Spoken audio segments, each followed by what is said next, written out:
Hey guys, this will be video 33 for the vintage Gibson Les Paul custom restoration, and this is going to be a direct continuation of video 32, where I was going to just utilize the pause and go straight into this, but I could talk about this for another 3 hours. I'm not going to.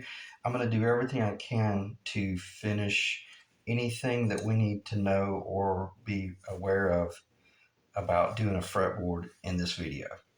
And I'm gonna finish the guitar.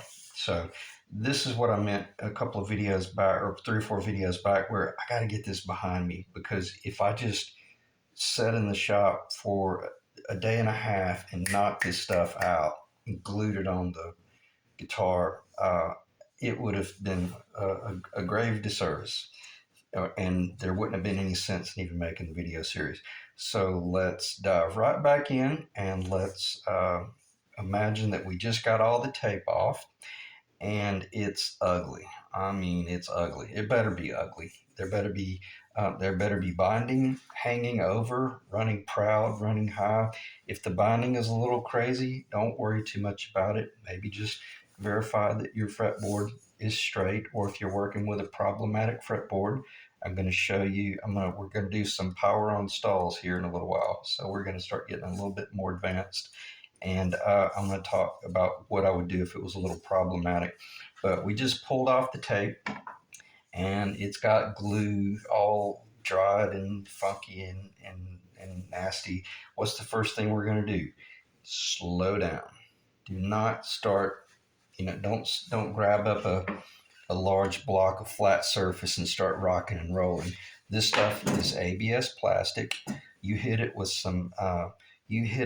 a 400 grit sandpaper that's fresh, and before you know it, you'll have it rounded over, and you will have lost your project. The objective is flat surfaces. It better be perfectly flat along the back of the surface of the fretboard, everywhere. There better not be. Let me make sure the video's rolling. And where am I? I have a tendency to get high, but I think if I stay in this area, as I always say, I should be good. But the objective is to not have. I'll go ahead and show this. That's all. That's what was on the table when I finished this. You can see the ratio of the ebony versus the ratio of the ABS plastic. Once I got to that point right there, and I could come across this with some pretty firm pressure and only have just a little bit of scoring on the ebony, I'm not picking up any ABS plastic. I'm not dare risking, leaning or twisting. I'm making very controlled cuts. Don't get over here on the outside of the blade. Make sure you maintain contact with that surface. And then on that note, you see just a small amount of ebony dust falling. We know that we're perfectly flat. And most guys watching this video are probably thinking that's a given. Everybody knows that. You'd be surprised. No, and that's what this series is about. We're going to take our time and work through the project. I don't care if it ends up being 40 videos. I could have finished this guitar. I could have finished this project 2.5, 3 weeks ago, been paid out the door. This is not about money, as I've clarified, but this was an incredible, incredible opportunity to take probably one of the most valuable guitars out there that was in the positively most horrific condition that you could ever imagine, and then bring it back to life. And I'm going to digress just for one minute here. The owner of this guitar, when we first started talking about it, was talking about how they were making fun of the guitar on the forums, and how how, oh, what would you give me for this? Oh, what a joke, blah blah blah. And you know what? That's why those dumbasses are on the forum, because they don't know the potential of something. And I could really take this. I could segue this off into people and how we treat our brothers and sisters and our boyfriends, girlfriends, etc. Don't give up. Don't give up on people, and don't give up on vintage guitars, especially if it's a Les Paul. So let me keep this on point, and just I love the fact that we've brought it to this level, and I love the fact that we kicked their ass, and the cheerleader kept us in the game. And man, it's going to be an incredible thing to plug this baby into a Marshall 412 or an Ampeg 410 and just peel the paint off the walls, because she's going to do it. All right.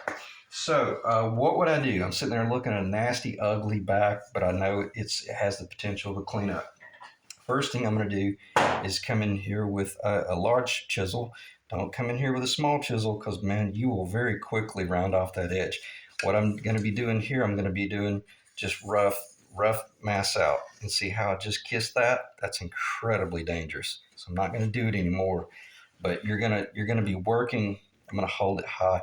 You're just going to be pulling along that edge and working down till you see you're right at that threshold of getting ready to get close to the ebony, because you may be hanging down an eighth of an inch here that you've got to knock off.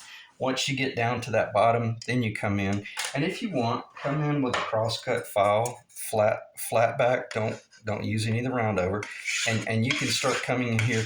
Don't do any of this stuff. Take advantage of straight surfaces and do cleaning like that right there, and then you'll see it coming into play, and you'll see it begin to materialize, and then you're going to do maybe 3 to 5 minutes of just nice flat level work. All right, now that we've got that, we're all happy with it. We've took just a small amount of acetone or lacquer thinner, and we're going to come in here and just clean up, because right now, where are we with the back? We're finished. We're ready to glue it down. And there's a little bit of an area right there where, if you remember, this fretboard had a real nasty separation up there. Don't worry about it. It's going to fill in with the epoxy. Don't freak out, because you run the risk of screwing up your edges here. Just leave it alone. It's good. We've done a great job, and we're ready to mount this baby back to the jig and get ready to do some a leveling. And I did it just a little while ago to get a feel for it, to see if it would reveal anything that might force me to mention something in the video. So what I'm going to do, I'm going to get this, I'm going to check the camera, check where we are in the camera. We're only at 7 minutes.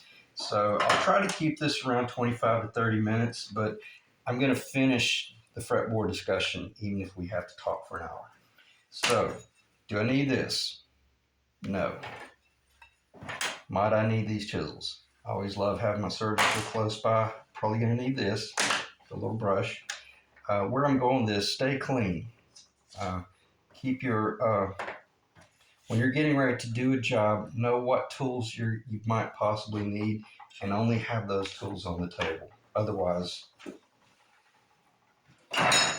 get the crap over to the side, and make sure you don't get that lacquer thinner rag or acetone rag anywhere near your cell phone, because they will eat the little plastic housing.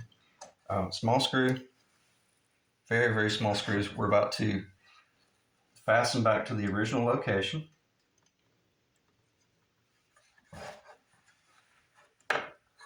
And find it. Well, sometimes it's a pain trying to do something in front of a camera, because you're trying to make certain that everybody sees what you're doing, but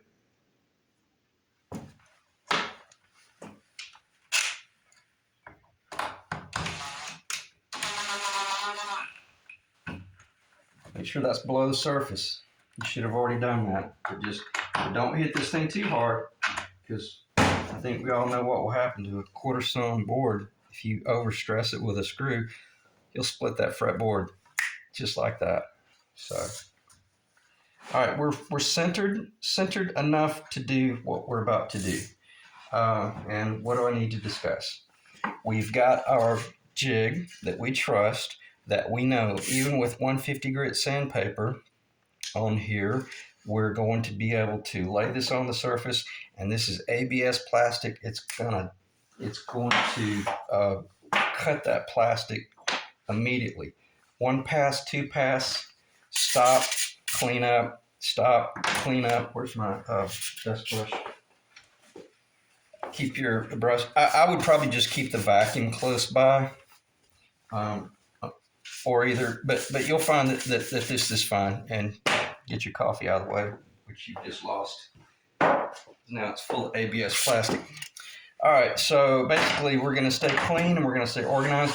You can fasten this to the table if you want. It's not all that important because I might move this up and show you something like this right here very quickly. If this was a problematic board that had a little bit of a up bow in it, it was what would be the word, convex? Yeah, it's convex up.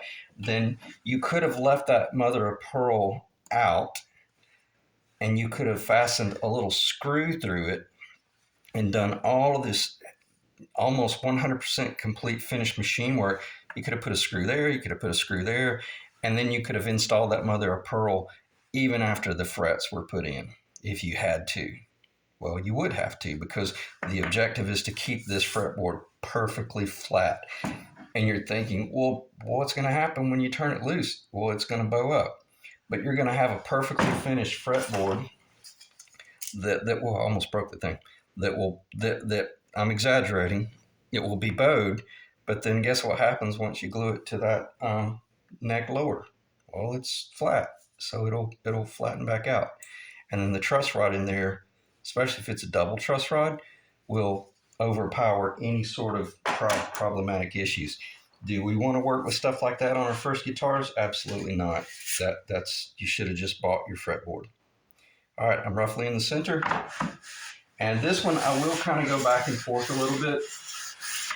And what I'm going to do, I'm going to lean down. I'm going to look at the clearance below the bottom of my sled and the rail. And I'm up about, well, I'm up exactly pretty much the thickness that's protruding, which is a little more than a 1/16 of an inch. So on this note, I'm going to just kind of work it down a little bit. And that tape that I put atop those two pieces right there, if I see that tape disappear, better stop. Get control, and make sure that you didn't forget and leave all of the stacked up paper up under this. And I'm going to go ahead and just clean that. Might get a little bit dusty.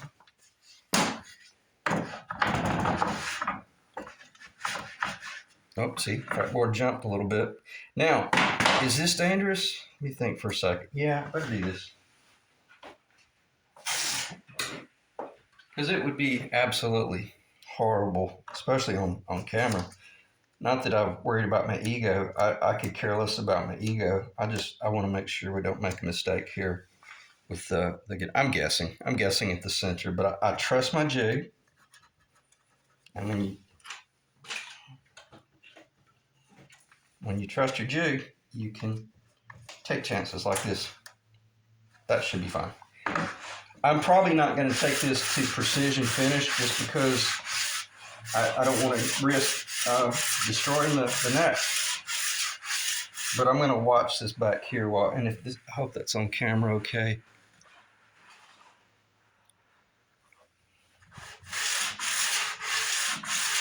And I went too much. I should have stopped already and should have. It's weird. It's making these like little cotton balls. So, not sure what that ABS. ABS might have some cotton in it. Who knows? I guess it's just the fibers. And all we're doing, we're watching that tape.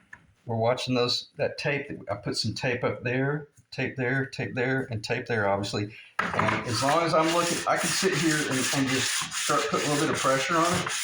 And as long as I don't see that tape disappearing, I'm okay. I got a long ways to go. So I'm going to get a little bit risky here. And I was putting some pressure there just then. Why? Because the only reason we're doing this is one of two things. Either we're trying to figure out how to make money on the side, building guitar fretboards specifically for certain guitars, and we're going to sell them online, and we're going to ship them to the UK, we're going to ship them to Australia, or we're just taking Grandpa's prized material and we're building the guitar.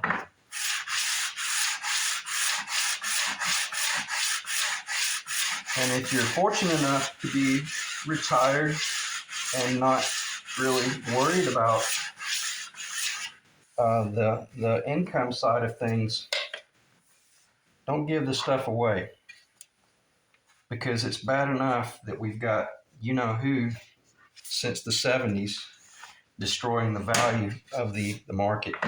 So if you're fortunate enough to not need the income, but you're still going to do it to sell it, keep your prices high, extremely high. And so that the guys that are going to come in 10% below you will be able to make some good money. And everybody will win. I'm not talking about this job at all. So I hope no one reads between the lines and thinks I'm being snarky. I'm not. A lot of the reason I did this video series is because, and trust me, I'm watching that tape. I'm not distracted. A lot of the reason I'm doing this video series is to let guys know that, man, there's a lot that goes into doing this stuff by hand. Now, anybody can go to their loan offices and borrow $1 million and set up a CNC shop and call themselves a guitar builder. But I think it'd be really cool to put Robert Benedetto in a room against most of the big manufacturers. Give them some chisels, some razor blades and files, and some S4S wood or rough wood. Let's see who the real guitar builders are. You'd send them home with their tail tucked between their legs. There's not many left.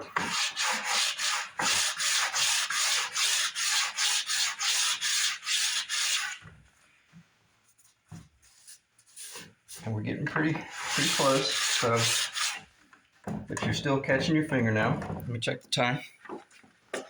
We're at 17 minutes. Again, I hope I don't want anybody thinking that I'm being a smartass. I'm not. I just want people to realize that the guys and girls that came before us were true artisans. And was the guitar designed in America? No, of course not, man. They've been building guitars probably since the day of, the disciples, and it's probably been around forever. So we're all just kind of carrying on the tradition. And I'm watching this up here because I see that mother of pearl scarring a little bit. So I'm gonna be real careful here and watch this, because you'll make one pass, two pass too many. Well, not necessarily, because this whole jig is designed to keep the training wheels on. But anyway, back to the whole artisan thing. I'm gonna take this over to the vacuum and hit this.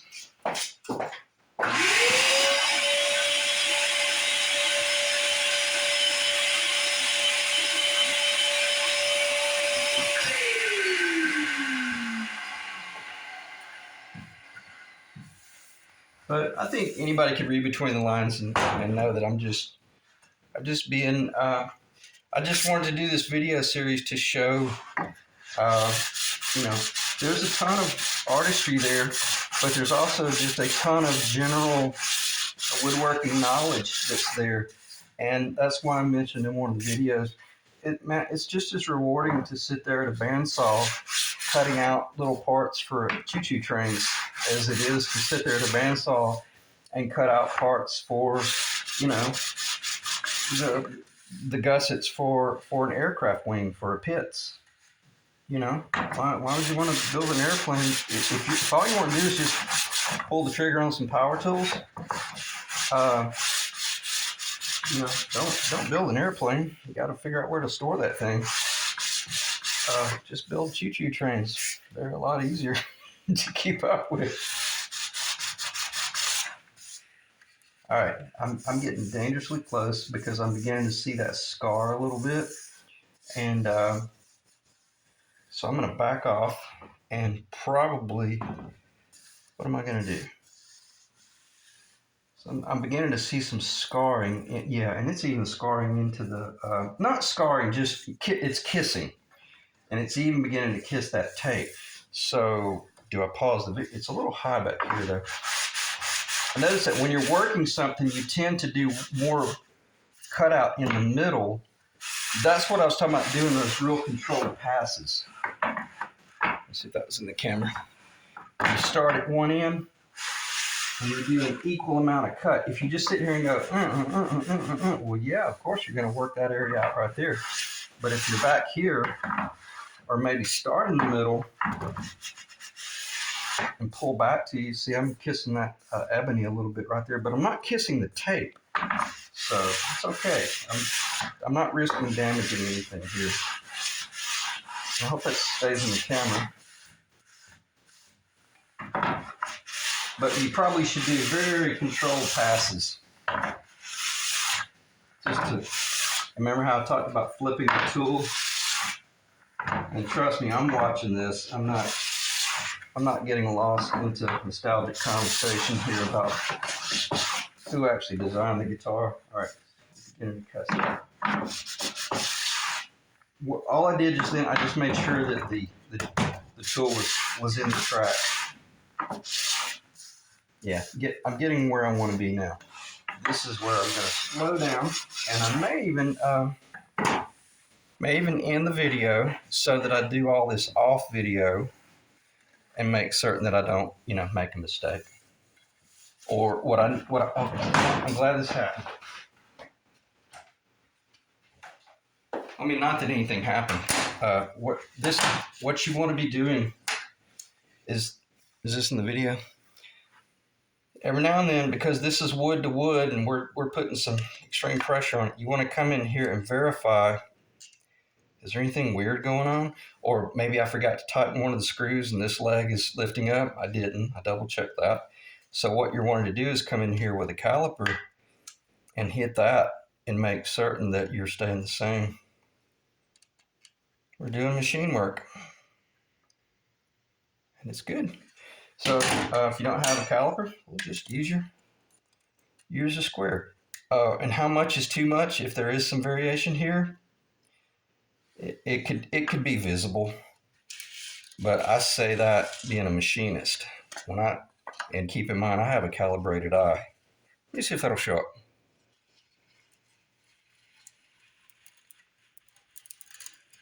Perfect. No change. Still the same. Nice and flat.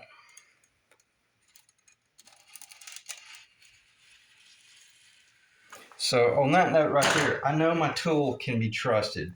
I know this deck can be trusted.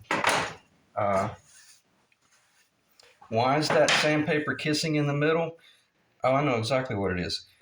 Because the sandpaper isn't glued to that surface, and it's kind of floating a little bit in there, and it may even be like a trampoline from this side to side. And once you got down to that point, right now would probably be a good time to go ahead and change this over. This is 150. It would probably be a good idea to go ahead and change this over to like a 400 grit, and then start easing into the finish. But the fact that we put that tape there, regardless, we would have hit the mother of pearl. Is that in the video? Regardless, we would have hit the mother of pearl. Now, when I say hit the mother of pearl, it literally just is brushing across it. But it caused me to pause and realize, wait a minute, slow down. Make sure, if I grabbed hold of that with my thumbnail and slipped off the board, and I was catching back here, I would know to stop and double check what I'm doing, even if I have to come in. No, I wouldn't recommend this. I was about to say just take the flat file and start pushing across it, but no, let's not do that because we run the risk of really scarring our mother of pearl. Let's stay on point and let's keep using the tools that we're using, but let's very quickly consider changing it. And what I'm going to do, I'm going to start from this middle because that sandpaper is probably floating, and I'm just going to pull back and I'm going to start checking this stuff right here. And if my thumbnail slips off of that, because it's getting a little bit thinner, right? It's still catching, but. And also, I'm going to stop putting pressure. I'm just going to let the little sled slide across the track and just let the tool do the work. Let the sandpaper do the work. I can feel it getting a little bit lower. And this may be boring. It is. Just, I think that's called scrub, when you just scrub through the video. But be careful scrubbing through a video like this, because sometimes I'll make a statement that even I'll hear and I'll realize that, man, there's no way I would have thought of that unless I was doing an instructional video to try to help someone. And even I might have thought of it, but it didn't have any, what's the word, poignance, I guess is the word. It wasn't a very poignant moment until I listened to the video again and heard myself say it, and I realized, wow, yeah, that was probably going to be really helpful to someone. And the cool thing is, it's dropping down. If it was not changing with 150 grit, I'd be asking myself, what in the world is causing it to not drop down? Glad I'm thinking of this. Press down on it. Yeah, look at that. See the paper's not going up in there when I'm pressing down. But the paper is sliding in just a little bit right there. So that lets me know I'm almost there. And when I was just doing that, when I was pressing down, the tool was riding over to the right. Why? Because it's a radius surface. It's not a flat surface. If it was a flat surface, it would be locked into position and you would just be, this is a pretty cool, I'm glad I thought of this. If this was a flat surface and we were just surfacing that flat, and maybe build one of those tools. That might be one of those things that helps you work a 5/16 piece of material down flat first, and do this same thing but have a flat surface and work that baby down until the sled makes contact with the track, and then change it over to the radius one.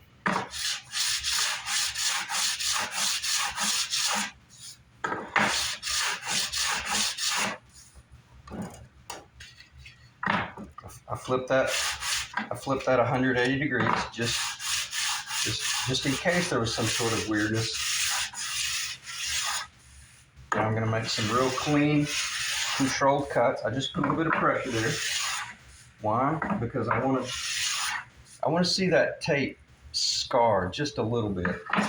It already is scarred some, but if that sandpaper is floating, I want to make sure that I bed it up against the, oh yeah, we're getting there.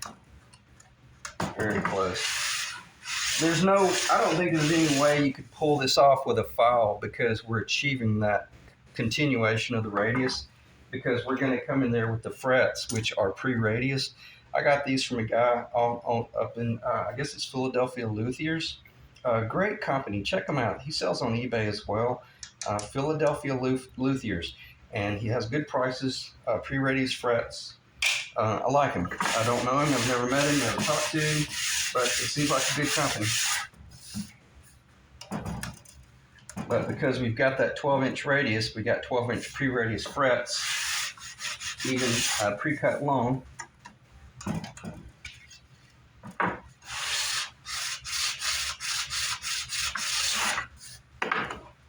We're really getting it. We'll take the time. All right, we're at 28 minutes, and I'm going to stop for a second, and I'm going to think about, I'm going to stop for a second. I'm going to stop doing that because, as I said earlier, I want to pull this off the jig, even though it's not finished.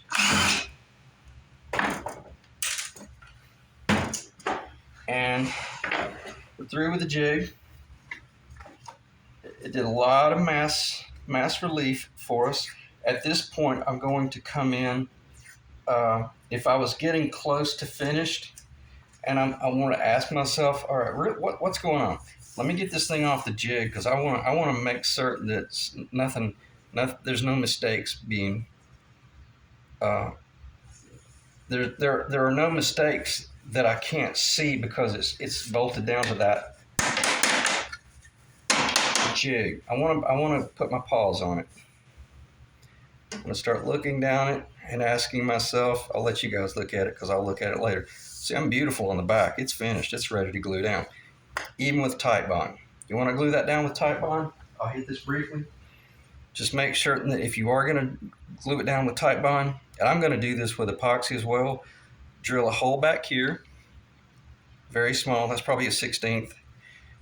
Drill a hole up here somewhere, and then line this up on your lower, drill that hole into the lower, and drill that hole into the lower, and then pull these bits out. If you have to cut these bits in half and lose them, use them as alignment pins. That ought to be self-explanatory.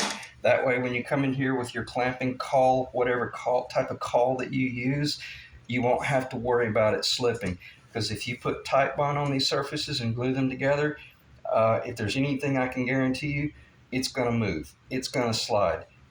And if this slides just a 32nd of an inch, it'll be a 1/16 of an inch down at the bridge. We've lost our whole project.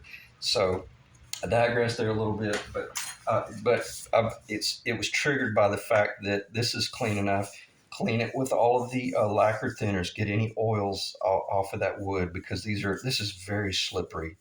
It's a very oily wood. Make sure it's dry before you either epoxy it down or Titebond glue it down. All right, so let's talk about what would I do next. I would pull it off, put it on the guitar, maybe do some air guitar, see how it feels.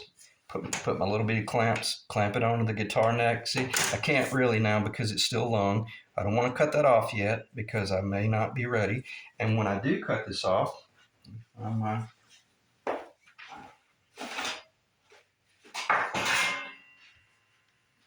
think the saw's on the other side of the shop. All right, let's say I'm getting ready to. I'm almost finished. Then that represents the nut location. The line on the right is the top side of the nut. Why did I do that? Because I just want to guarantee that my binding goes all the way up to that point. The binding is actually going to get cut off back here.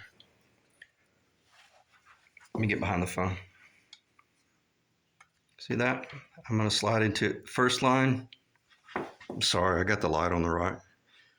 And then where it's actually going to get cut off is back here. And this is going to give me a moment to show you just how detail oriented you need to be.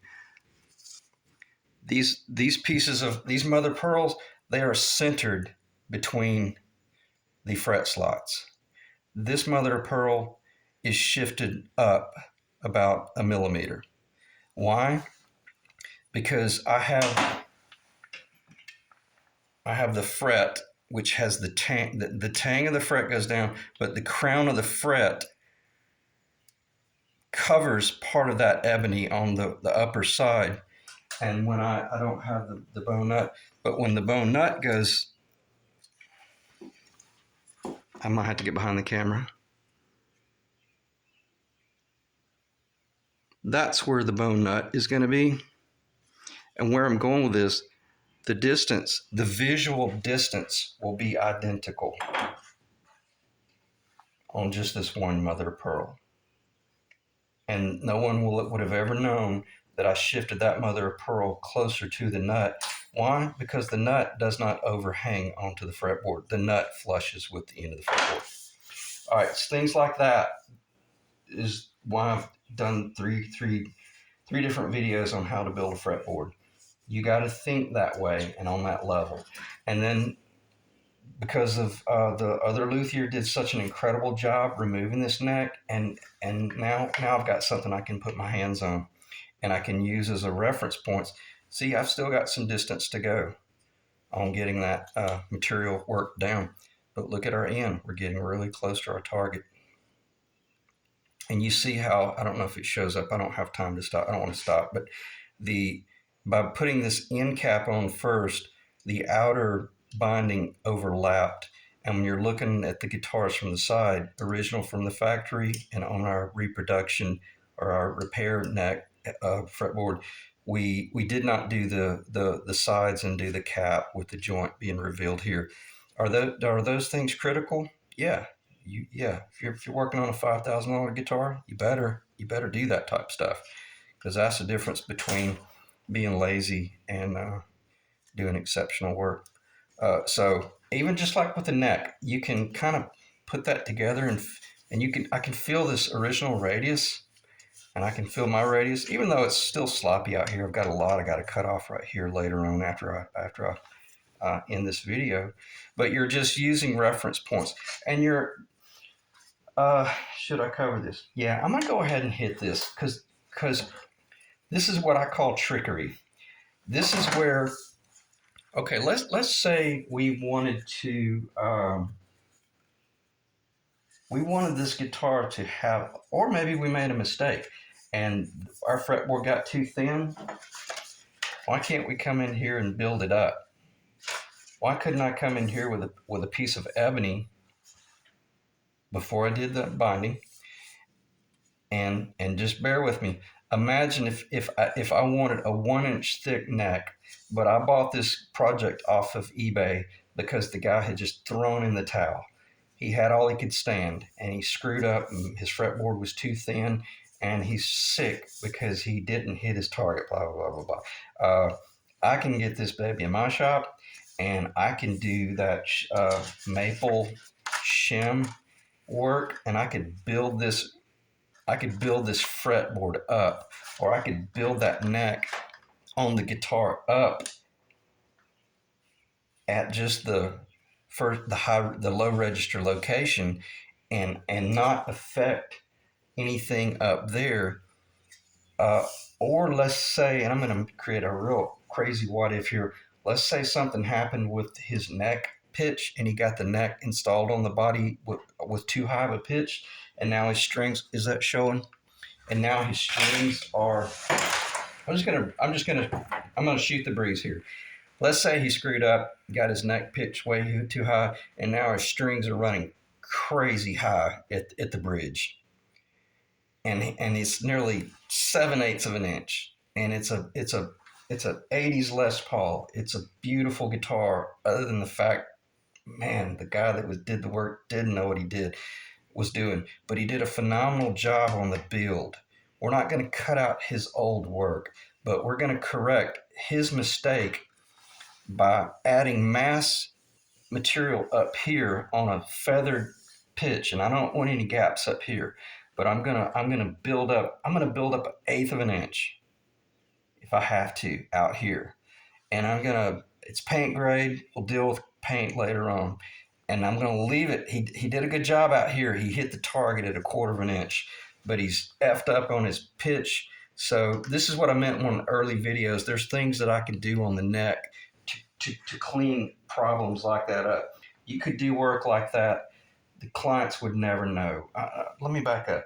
That's not stuff that you do and don't tell a client about. If a client sent you that guitar and that was the problem, man, I would, with this guy, and Rick knows me by now, he and I would have had a 3 hour conversation about, I can fix it. Just chill out. Your cousin didn't destroy it. Everything's okay. We're gonna bring her back. There's gonna be some cowboy carpentry going on, but it's a Les Paul, and it's gonna be incredible. So that's what I meant by one of the early videos. If you got something under your sofa or under your bed that is either in need of restoration, it's amazing what you can do to bring them back. Or if you just bought this guitar and you positively cannot stand a thin neck, well, don't cut the neck off of the guitar and rebuild the neck lower. Just pull the fretboard off and maybe machine a new fretboard. Or let's say this fretboard is as nice as this one right here, but it's all too thin. Well, then just add that additional material. And maybe you want to add the material all the way down so you're not doing this crazy. Well, speaking of that, because you're okay on your pitch.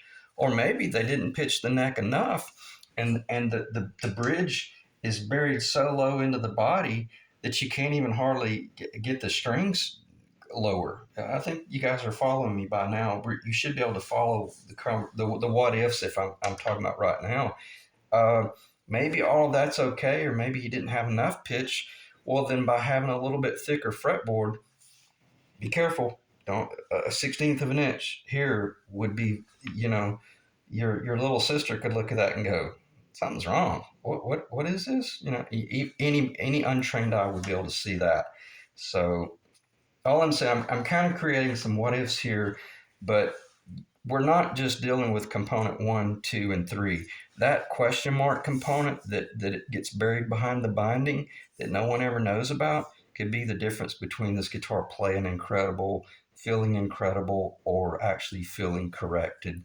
So I went off the rails there a little bit, but I'm glad I got to cover some of that stuff. I was going to go over some of the tap tone differences in everything, but I don't want to do that. This is a fretboard video, and already I can look up here and see that the tabletop's kind of chaotic. And I apologize, because if I'm watching a video, I hate to see junk laying up on a table like that. I prefer to see a real nice clean surface. And I'm going to end this video based on exactly what I just mentioned, but a little less chaotic. We talked about the drill bit alignment. Why? Because guess what that is? That's a little, I knew I would forget what they're called. It's the little spring dowel. It's like a spring pin. Guess where that came from? Oh, where's the old neck?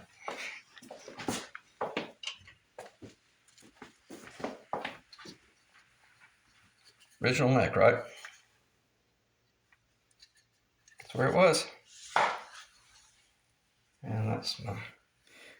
And that was, what was that? Where am I? Oh, it's under that tape. Let's see if I can do it. Not waste everybody's time. There it is. Why? Because not just because they're a production company, because that's Gibson.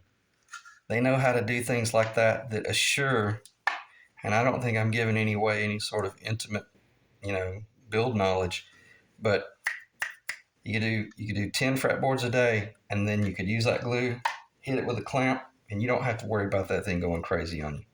So anyway, that's that. And on the end note, what is this right here? This is going to blow your mind. This, and would I sell this to a client? Only if I told them what it was.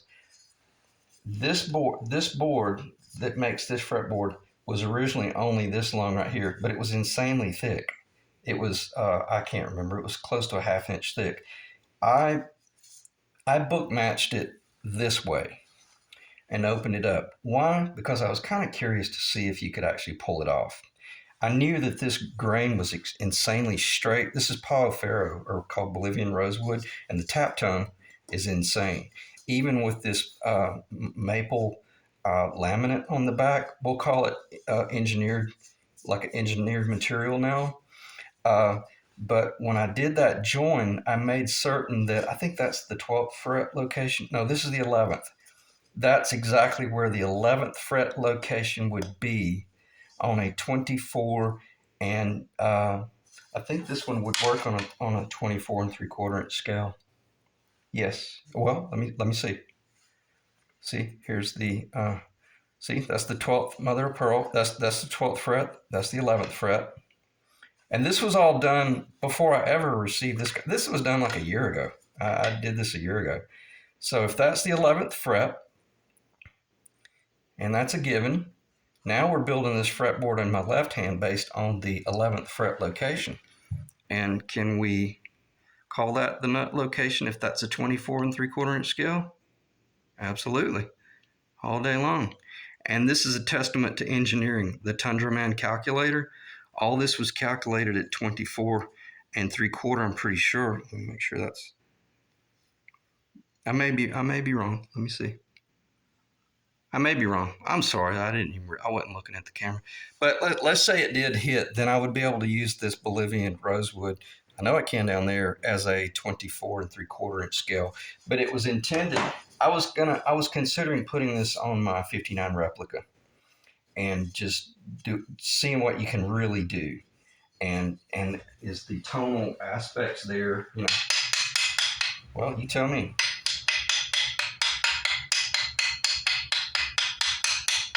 Sounds identical to me. I didn't hear any sort of crazy change, or it didn't go it didn't go from here and start thudding. So I would say, from an acoustic standpoint, this fretboard is just as good as a single piece of wood. I hope that makes sense. In other words, it was opened up like that right there, and then I aligned the grains. And I'm not showing this to try to like get attention or be cocky. I'm just showing you what you can do and the corners you can cut. And nobody would ever know this stuff. Even you would probably forget. My penguin, there's no telling what I did on that penguin that was kind of like this right here, other than the fretboard. The fretboard on that penguin came from Stuart McDonald, 12-inch radius Indian rosewood, and man, it's incredible. And so anyway, you can do that type stuff right there if you were correcting someone else's misfortunes. And I'll just stop talking because if I'm not careful, I can get way off into left field because, man, wow. 28 minutes turns into 45 just like that. All right, let me just end the video. And I'm pretty sure we're finished talking about the fretboard. The next time you see this, I'll probably be doing a video about how to glue it to the neck lower, because I'm not going to go into detail about installing frets. That's another 3-hour video, and there's plenty of guys out there that can show you how to do stuff like that. Why? Primarily because I need to get the project finished, and I just do, want to get it out the door and get that text message from the client that all is well, and he's pulling the paint off the walls, because I think he has a 412 Marshall. And also, on a side note, we did have deeper discussion about the tuners. He found a set of chrome Gibson tuners for this guitar, and how rare is that? Authentic, aged, vintage 70s to 80s chrome tuners with the 90-degree tab. They're in the mail and on the way. And man, how cool is that going to be able to bolt those babies on here and know that we're keeping it as close to historical as possible. All right, I'm going to stop the video right there, and appreciate you guys staying in the room. And until the next video, which I don't know, it might be a day or two before I do that, because it'll take me a good day to 2 days to do the, not to do the frets, but for the fret work to be finished, so that I can really do the leveling and the initial leveling on the jig before I install it onto the guitar. But I will not have it installed on the guitar before the next video. The next video will be a brief discussion about the fret beveling on the edges, and then I'll be set up and we'll be mixing epoxy, and we'll be gluing it to the guitar lower, because I will have this cut and everything verified. So, all right, thanks guys.